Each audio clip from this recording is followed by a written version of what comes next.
Emma. By Jane Austen. Book 2. Chapter 3. Emma could not forgive her, but as neither provocation nor resentment were discerned by Mr. Knightley, who had been of the party, and had seen only proper attention and pleasing behaviour on each side, he was expressing the next morning, being at Hartfield again on business with Mr. Woodhouse, his approbation of the whole, not so openly as he might have done had her father been out of the room, but speaking plain enough to be very intelligible to Emma. He had been used to think her unjust to Jane, and had now great pleasure in marking an improvement. "A very pleasant evening," he began, as soon as Mr. Woodhouse had been talked into what was necessary, told that he understood, and the papers swept away, particularly pleasant. "You and Miss Fairfax gave us some very good music. I do not know a more luxurious state, sir, than sitting at one's ease to be entertained a whole evening by two such young women, sometimes with music and sometimes with conversation. I am sure Miss Fairfax must have found the evening pleasant, Emma. You left nothing undone. I was glad you made her play so much, for having no instrument at her grandmother's, it must have been a real indulgence." "I am happy you approved," said Emma, smiling, "but I hope I am not often deficient in what is due to guests at Hartfield." "No, my dear," said her father instantly, "that I am sure you are not. There is nobody half so attentive and civil as you are. If anything, you are too attentive. The muffin last night, if it had been handed round once, I think it would have been enough." "No," said Mr. Knightley, nearly at the same time, "you are not often deficient either in manner or comprehension. I think you understand me, therefore." An arch look expressed, "I understand you well enough," but she said only, "Miss Fairfax is reserved." "I always told you she was a little, but you will soon overcome all that part of her reserve which ought to be overcome, all that has its foundation in diffidence. What arises from discretion must be honored." "You think her diffident? I do not see it." "My dear Emma," said he, moving from his chair into one close by her, "you are not going to tell me, I hope, that you had not a pleasant evening." "Oh, no, I was pleased with my own perseverance in asking questions, and amused to think how little information I obtained." "I am disappointed," was his only answer. "I hope everybody had a pleasant evening," said Mr. Woodhouse, in his quiet way. "I had. Once, I felt the fire rather too much, but then I moved back my chair a little, a very little, and it did not disturb me. Miss Bates was very chatty and good-humoured, as she always is, though she speaks rather too quick. However, she is very agreeable, and Mrs. Bates too, in a different way. I like old friends, and Miss Jane Fairfax is a very pretty sort of young lady, a very pretty and a very well-behaved young lady indeed. She must have found the evening agreeable, Mr. Knightley, because she had Emma." "True, sir, and Emma, because she had Miss Fairfax." Emma saw his anxiety, and wishing to appease it, at least for the present, said, and with a sincerity which no one could question, "She is a sort of elegant creature that one cannot keep one's eyes from. I am always watching her to admire, and I do pity her from my heart." Mr. Knightley looked as if he were more gratified than he cared to express, and before he could make any reply, Mr. Woodhouse, whose thoughts were on the Bateses, said, "It is a great pity that their circumstances should be so confined. A great pity indeed. And I have often wished, but it is so little one can venture to do small, trifling presents, of anything uncommon. Now we have killed a porker, and Emma thinks of sending them a loin or a leg, It is very small and delicate. Hartfield pork is not like any other pork, but still it is pork, and, my dear Emma, unless one could be sure of their making it into steaks, nicely fried, as ours are fried, without the smallest grease, and not roasted, for no stomach can bear roast pork, I think we had better send the leg. Do not you think so, my dear? My dear papa, I sent the whole hind quarter. I knew you would wish it. There will be the leg to be salted, you know, which is so very nice, and the loin to be dressed directly in any manner they like. That's right, my dear, very right. I had not thought of it before, but that is the best way. They must not oversalt the leg, and then, if it is not oversalted, and if it is very thoroughly boiled, just as Cyril boils ours, and eaten very moderately of, with a boiled turnip, and a little carrot or parsnip, I do not consider it unwholesome. Emma, said Mr. Knightley presently, I have a piece of news for you. You like news, and I heard an article in my way hither that I think will interest you. News? Oh. Yes, I always like news. What is it? Why do you smile so? Where did you hear it? At Randall's. He had time only to say, No, not at Randall's. I have not been near Randall's, when the door was thrown open, and Miss Bates and Miss Fairfax walked into the room. Full of thanks, and full of news, Miss Bates knew not which to give quickest. Mr. Knightley soon saw that he had lost his moment, and that not another syllable of communication could rest with him. Oh, my dear sir, how are you this morning? My dear Miss Woodhouse, I come quite overpowered.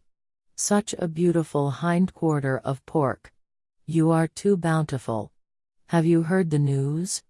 Mr. Elton is going to be married.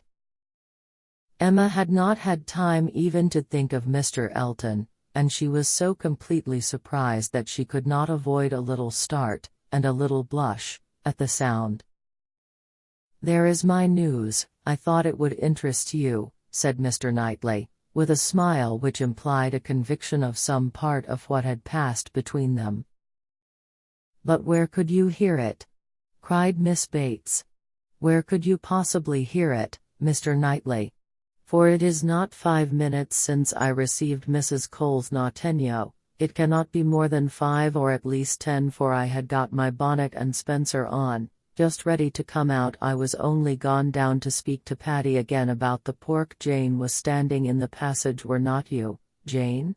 For my mother was so afraid that we had not any salting pan large enough.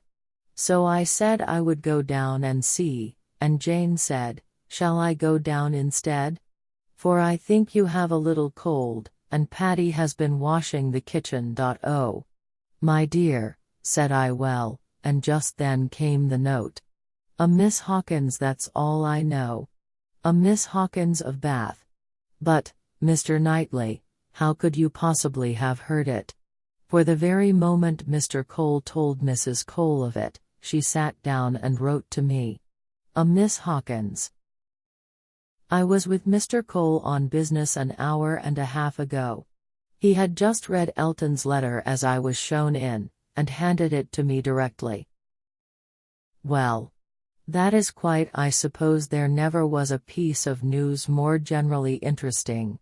My dear sir, you really are too bountiful. My mother desires her very best compliments and regards, and 1,000 thanks, and says you really quite oppress her.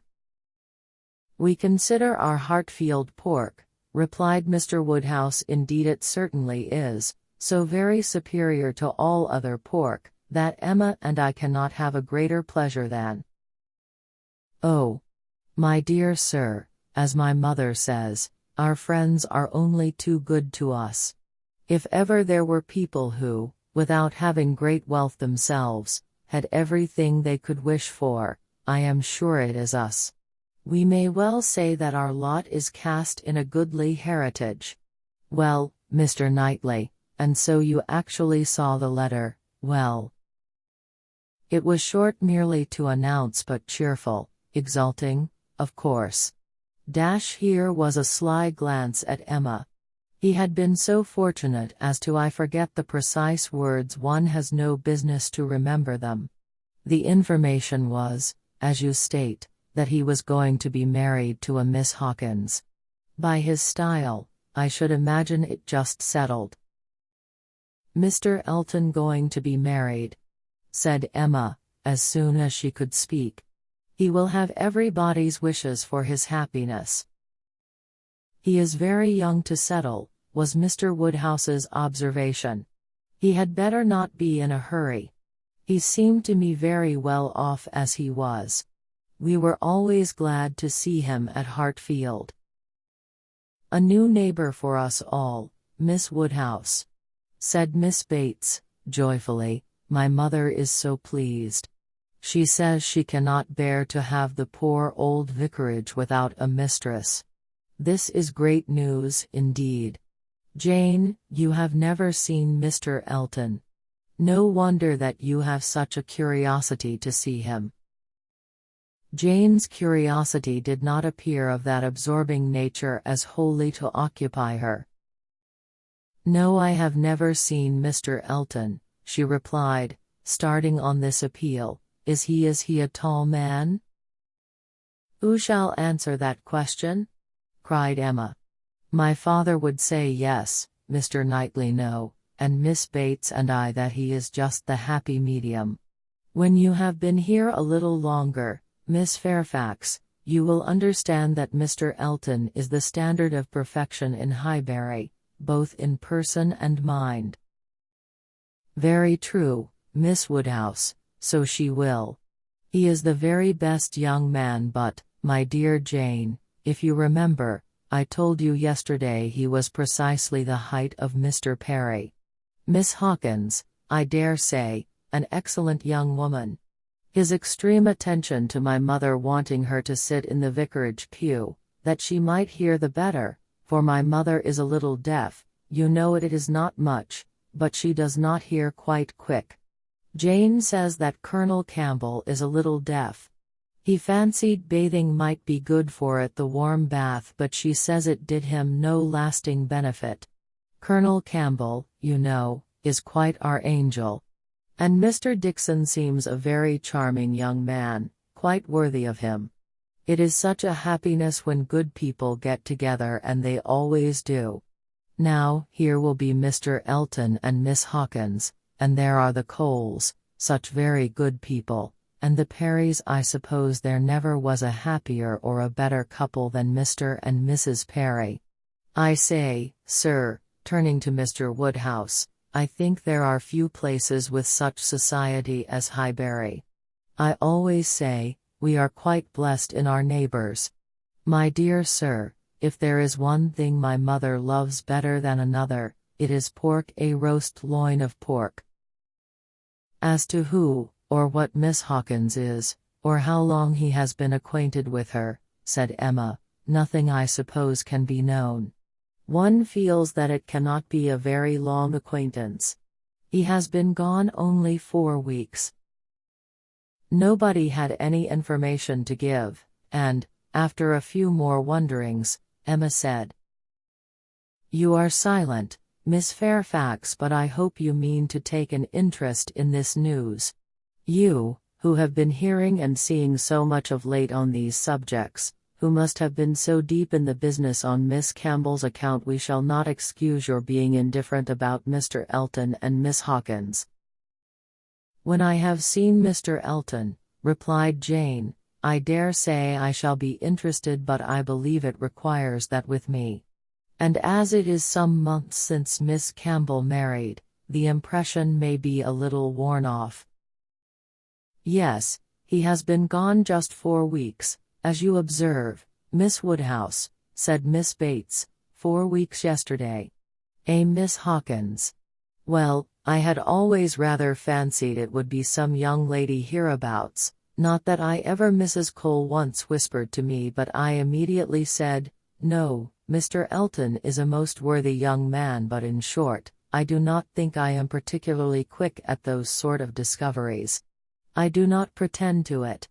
What is before me, I see. At the same time, nobody could wonder if Mr. Elton should have aspired. Miss Woodhouse lets me chatter on, so good-humoredly. She knows I would not offend for the world. How does Miss Smith do? She seems quite recovered now. Have you heard from Mrs. John Knightley lately? Oh, those dear little children. Jane, do you know I always fancy Mr. Dixon like Mr. John Knightley. I mean in person tall, and with that sort of look and not very talkative. Quite wrong, my dear aunt, there is no likeness at all. Very odd. But one never does form a just idea of anybody beforehand. One takes up a notion, and runs away with it. Mr. Dixon, you say, is not, strictly speaking, handsome. Handsome? Oh. No, far from it, certainly plain. I told you he was plain. My dear, you said that Miss Campbell would not allow him to be plain, and that you yourself. Oh. As for me, my judgment is worth nothing. Where I have a regard, I always think a person well-looking. But I gave what I believed the general opinion, when I called him plain. Well, my dear Jane, I believe we must be running away. The weather does not look well, and Grandmamma will be uneasy. You are too obliging, my dear Miss Woodhouse, but we really must take leave. This has been a most agreeable piece of news indeed. I shall just go round by Mrs. Cole's, but I shall not stop 3 minutes, and, Jane, you had better go home directly. I would not have you out in a shower. We think she is the better for Highbury already. Thank you, we do indeed.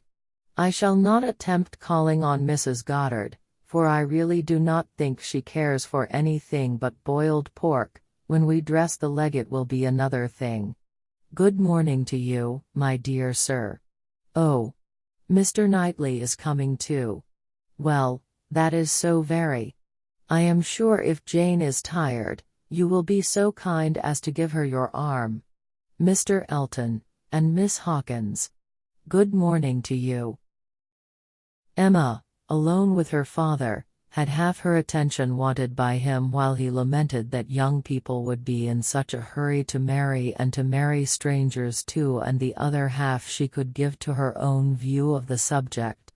It was to herself an amusing and a very welcome piece of news, as proving that Mr. Elton could not have suffered long, but she was sorry for Harriet. Harriet must feel it, and all that she could hope was, by giving the first information herself, to save her from hearing it abruptly from others. It was now about the time that she was likely to call. If she were to meet Miss Bates in her way. And upon its beginning to rain, Emma was obliged to expect that the weather would be detaining her at Mrs. Goddard's, and that the intelligence would undoubtedly rush upon her without preparation. The shower was heavy, but short, and it had not been over 5 minutes, when in came Harriet, with just the heated, agitated look which hurrying thither with a full heart was likely to give, and the "Oh, Miss Woodhouse, what do you think has happened?" which instantly burst forth, had all the evidence of corresponding perturbation.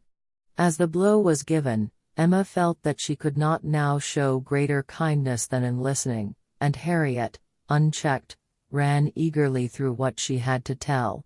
She had set out from Mrs. Goddard's half an hour ago. She had been afraid it would rain, she had been afraid it would pour down every moment, but she thought she might get to Hartfield first. She had hurried on as fast as possible, but then, as she was passing by the house where a young woman was making up a gown for her, she thought she would just step in and see how it went on, and though she did not seem to stay half a moment there, soon after she came out it began to rain, and she did not know what to do, so she ran on directly, as fast as she could, and took shelter at Ford's.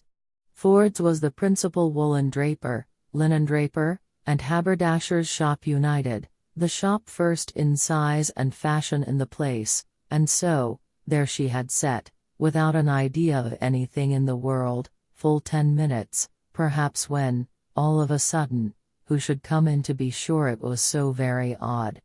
But they always dealt at Ford's who should come in, but Elizabeth Martin and her brother. Dear Miss Woodhouse. Only think. I thought I should have fainted. I did not know what to do.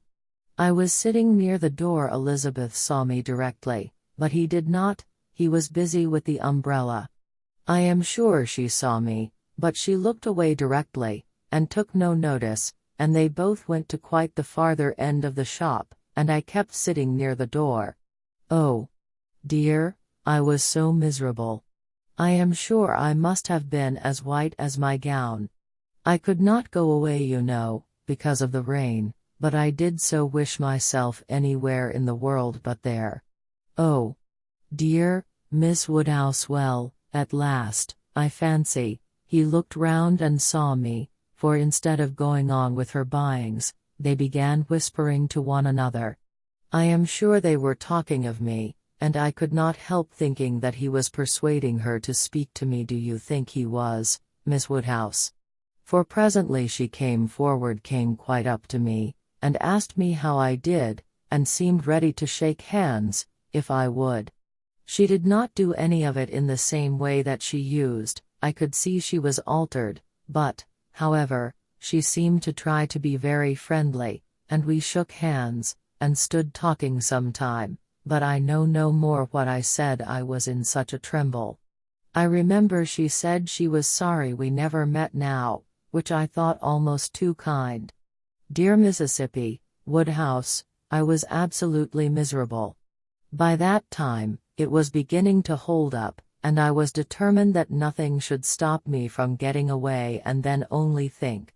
I found he was coming up towards me too slowly, you know, and as if he did not quite know what to do, and so he came and spoke, and I answered, and I stood for a minute, feeling dreadfully, you know, one can't tell how, and then I took courage, and said it did not rain, and I must go, and so off I set, and I had not got 3 yards from the door, when he came after me, only to say, if I was going to Hartfield, he thought I had much better go round by Mr. Cole's stables, for I should find the near way quite floated by this rain.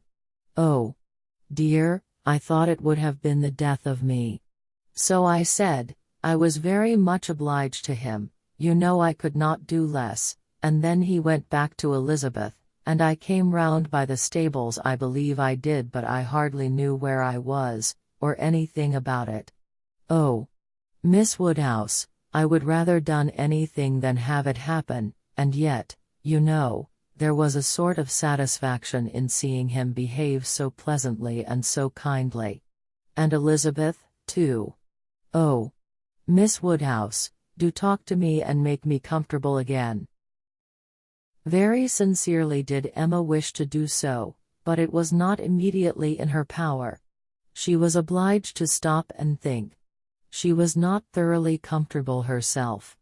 The young man's conduct, and his sister's, seemed the result of real feeling, and she could not but pity them. As Harriet described it, there had been an interesting mixture of wounded affection and genuine delicacy in their behavior. But she had believed them to be well-meaning, worthy people before, and what difference did this make in the evils of the connection? It was folly to be disturbed by it. Of course, he must be sorry to lose her. They must be all sorry. Ambition, as well as love, had probably been mortified. They might all have hoped to rise by Harriet's acquaintance, and besides, what was the value of Harriet's description? So easily pleased, so little discerning, what signified her praise? She exerted herself, and did try to make her comfortable, by considering all that had passed as a mere trifle, and quite unworthy of being dwelt on. It might be distressing, for the moment, said she, but you seem to have behaved extremely well, and it is over and may never, can never, as a first meeting, occur again, and therefore you need not think about it.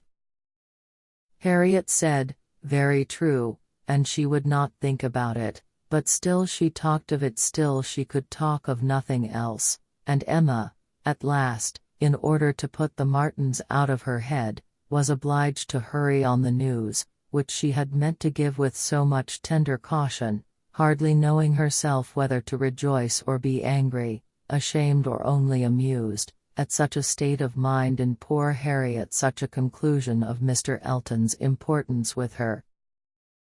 Mr. Elton's rights, however, gradually revived.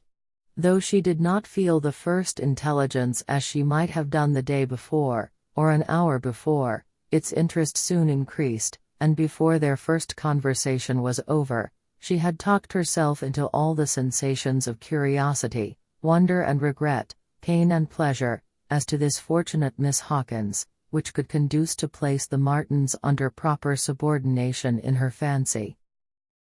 Emma learned to be rather glad that there had been such a meeting. It had been serviceable in deadening the first shock, without retaining any influence to alarm.